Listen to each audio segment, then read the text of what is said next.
I'll be damned.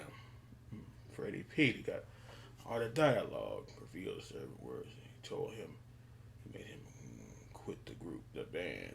Yeah. It's my interesting, boy. Okay, Freddie P.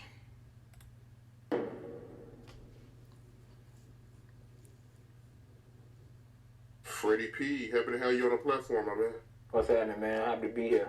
Hey, man, we finally got you on the platform, man. I've been trying to Shit. You need to do that. get you on the platform for a good minute now, man. Oh man, I'm glad we made it happen. When I look at me, I'll be telling people like, man, go ahead and hit Sean. You hit this guy right here, he gonna get it done. Cause you hit me, bro, I ain't, man. I'm gonna talk circles, man. You know. Yeah, shout out to Sean, man, for making this happen, man. Cool dude. So before we get into the interview, refresh the audience memory on where they might know you from. Well, I'm Freddy P. You know, from making the band Platinum group. I'm from Liberty City, Miami, Florida. I'm like 1/6 of the band. I always been the one that was like, you know, standoffish, always the quiet one. You know how that be. You always got one in every group. Fred didn't like to be messed with. You was the quiet Fred one. didn't play. Care, man. You didn't care who Diddy was, man. But I gotta ask you, speaking of Diddy, how you feel about the situation he going through right now?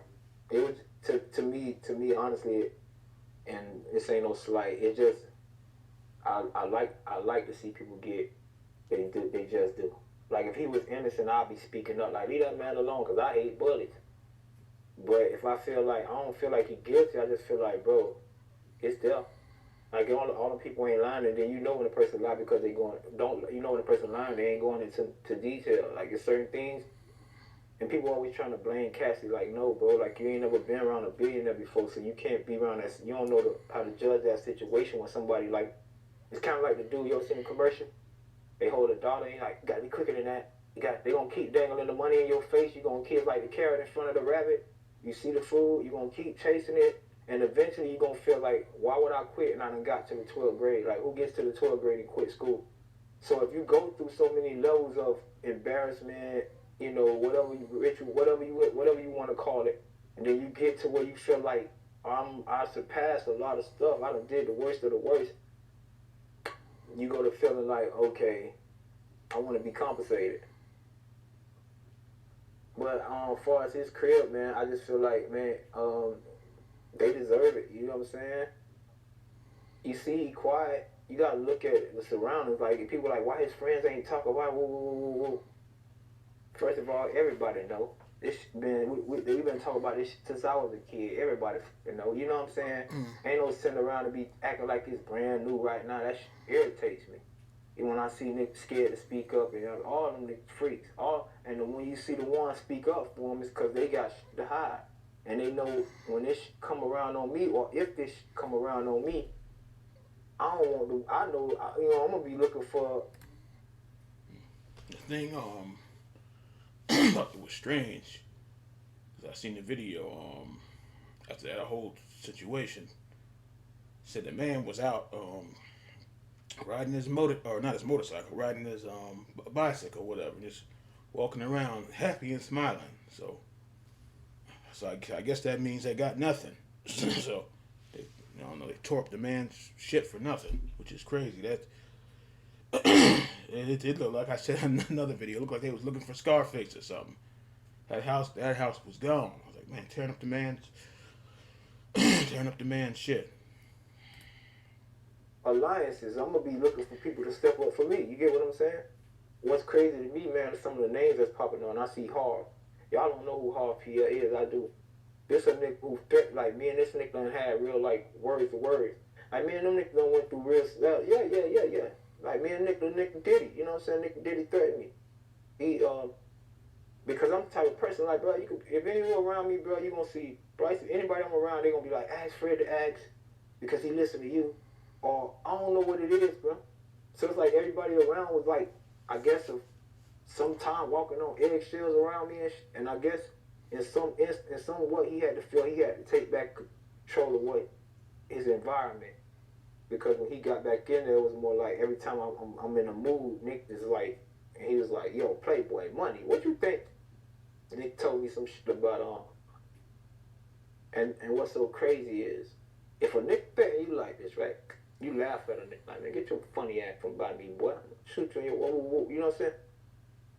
This nigga threaten you, it hit different. You hear what I'm saying? Like, and I'm a gangster. Like, I done been in real, I done seen it. I ain't got to talk about it. Just tell you ain't nothing he can show me that I ain't seen.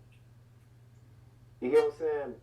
So when he said this to me, uh, it hit a nerve. It was like, we was on some like one day I woke up, I was in the mood. I'm in the studio, snapping, whatever. I don't want to be with, you know, when you around a bunch of goofies, you're a street nigga. Sometimes you don't want to be around the nerds. Sometimes the nerds irritate you. So I'm in that bitch. I'm just frustrated with a lot of shit that's going on. Anyway, we in a situation. We in front of everybody. Nick like he was like, man, money, man, what you think you bad or something? He was like, Nick, I'll buy every house on your block. Shut every light off on that bitch, and when you come out, every time you come out that bitch, you'll get popped. So when another nigga tell you some shit like that, you like, get your animated ass out of here, goofy ass. You feel what I'm saying? When he tell you some shit like that, you go to picture him purchasing every house. You go to picturing every light on the block going on. And that shit silenced me. And for you to make There are some people that can buy up your whole street. Now that's crazy. Like, that's why I didn't do Dave Chappelle. Like, we got into that. My next time I got the chance to go home, because I had to, you know, you're a gangster. It's like, you know, when you ain't got your gun on, you got to play it off sometime. So. Yeah, I remember that. I did a reaction to that about a month ago. And yeah, he wasn't there, and you know, you already know Dollar wasn't there because the whole, you know, missing the shows, and man, I still ain't letting that be. Missing 10 grand. Ooh, I couldn't do that now. Maybe he didn't care or whatever, but damn, 10 grand, boy, that's that's not pocket change. But I remember Freddy wasn't there, and I remember I think it was the last season. He was on the phone with somebody from the company, and he was like, "Tell him cut me out the group" or something like that. I remember rewatching it again because they upload everything on YouTube. It's like he's like, "Tell him to cut me out of it" or something like that. I had to play it off. I tried to, man, listen, I don't even want to talk. It's because I don't know statute of limitations and stuff like that. But I tried to get his pussy. You feel what I'm saying? Like, he didn't know he was 30. I'm pretty sure he know now. You know, he probably done been living in Miami long enough. He know now we was 30. He know how I'm rocking. But at that time, you know what I'm saying? He didn't know what my mind state was. I ain't got shit, but I ain't comfort shit. Yeah, I would be the one to put you on the news and me. You get what I'm saying? And that's how I felt at that time. Like, boy, you threatening me? Like, niggas in the street don't threaten me. I'm going to war with real killers, and they ain't out there like this. You niggas, I know standing on business, and you, that's how I felt. Like, oh, I gotta have you. And later on that night, I was trying to take his ass out. You feel me? Like, me and my dog, God rest his soul, we was in like a G-Wagon, and he had a little 2.2s. I had a little pistol on me, whatever. I had the Mac, he had whatever. And we was waiting on this pussy to come out. Because we had a meeting at 1 o'clock that night. So I had knew in my mind that, okay, we got into this earlier that day, so my time frame was, let me get back. So from like 11, meeting at 1 o'clock in the morning? 10:40 something. So like 10:40, so first we had to do do a little homework or whatever. Made sure we could get right back to the West Side Highway because it was like these little alleys and shit. So we had to do our homework because out there, you got to make sure police ain't parked and walking around and standing on a block in Manhattan. So my mindset was different. It's dumb right now. And I'm glad I didn't because I probably would have died or got a prison sentence or something like that. But it's just how you have me feeling after the conversation. And it's like, and he said some other shit. Somebody, he was like, what? He was like, you could walk out the studio right now and somebody just walk up and pop you. He was like, I don't want to see you die or nothing like that, but nigga, in the knee or something. He was like, he was basically like, you better control yourself. Like, you better humble yourself. And I done been there. I know how it is when you're at Apex and you at the top with the big dog. He got he probably ain't really want to do that. Our relationship was different. You get what I'm saying? Like, I was quiet. He respected me. He never really disrespected me. I seen him disrespect a lot of people. I seen him talk crazy to a lot of people. He had a lot of respect for me. You know what I'm saying? When we hung out, we talked about thugs. Like, you know, we hung out one time. We went out to a club, and he put me one on my own. You feel me? Like He bought me. I'm at the end of some couch. It's like it's Dame Dash. There's a bunch of motherfuckers. There's like dark. It's my type of environment, but it's quiet. Everybody mind their own business. And it's like a horseshoe couch. And he at the top of that bitch with like 8 bitches and you know, I done seen Puffy do some wild shit. I done seen Puffy like finger bitches in the club, like in front of everybody. Like I done seen Puffy do some wild shit. I ain't never seen no man shit, but in my mind I already knew what was going on around me. I just didn't know it was hard. I ain't know it was certain nicks. And now when I'm looking at him, I'm like, oh, he done got all of them. See, when I'm hearing what he offer, I'm like, oh, he done got them all. When you see all these rappers out here with this money popping up mysteriously and they looking like good investors and all that, no. Nick on that Diddy package pan. You get what I'm saying? Oh, yeah, you see Nick getting houses, Nick offering $20, $30 million for your butthole, like that. You know what I'm saying? That's crazy. How about that? And I can understand most of them niggas. How about that? Pause, no Diddy. I can't understand, but I can understand most niggas is weak. Most niggas ain't from that. You get what I'm saying? They only there to provide. Most niggas can get drunk and get took care of. Most niggas, without money, could get slapped the fuck around in their hood. Like, without money, no nigga ever slapped me in my hood. Before, you could go ask my ops, and them niggas don't like me to this day, but they gonna tell you one thing about it. That nigga ain't nothing to be played with, boy. He gonna get in, he gonna get it in. Don't let him, you feel me? But, and I'm gonna give them their respect, you know what I'm saying? Like, I know they stand on business, you feel me? It's just what real niggas do. But him, he gonna pick on weak niggas. He keep them. I see the difference of the relationships he have with them. He rather have, and I get it, cause I like hanging with nerds. Like sometimes when you're a gangster, you want to be around the cool nigga. Like when you look at everybody like the Nick J Hood, it's a nigga from Chicago. He always talk about King Von, and they like, well, how these two niggas mix? Like, well, when you're a nigga like Von, you want to be around the coolness. You don't want to be around the gangsters, the fake thug niggas, because you know what you really about.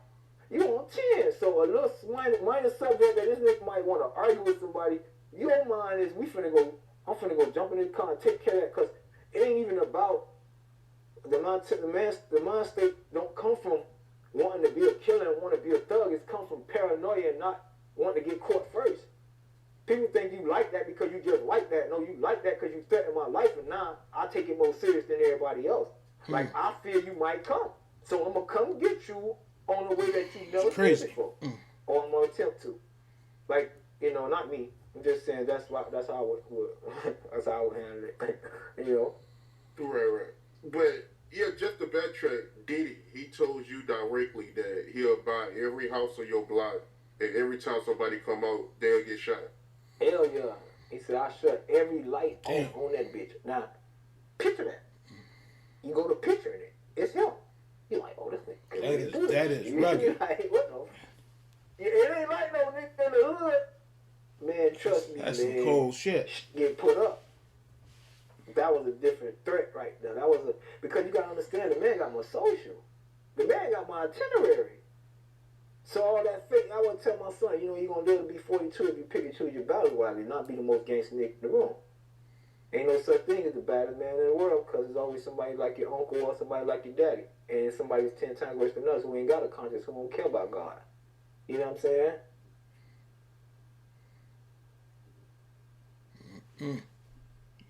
Freddy P, boy. He's something serious. Remember the teacher told the kids something like that. The kids thought they was bad. He said this, or it can be somebody worse.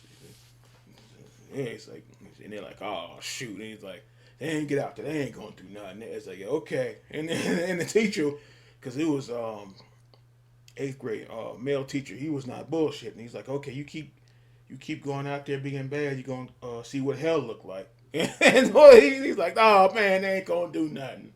He's like, okay, and so they didn't listen, so. Oh yeah, boy, but all that dialogue, I subscribed to him for a while now. He gets some damn good interviews. I remember I did the Keith Murray and something else I reacted to. Keith Murray and I think it was a Melly Mel interview. Some pieces of it. Yeah, this is gonna be serious here. I know he probably gonna release the full hour or 2 hour long interview. Probably ain't gonna be for a while, but I'm check out some more of it eventually. But yeah, I guess they'll get to like more of the group stuff later. Cause like I said in another video, I hate they never had a reunion or nothing. Cause it would have been something. Did like had like the show, and everybody said everybody's doing their own stuff now, but had the show for a couple of seasons, leading up to making a second album, but look like that's never gonna happen.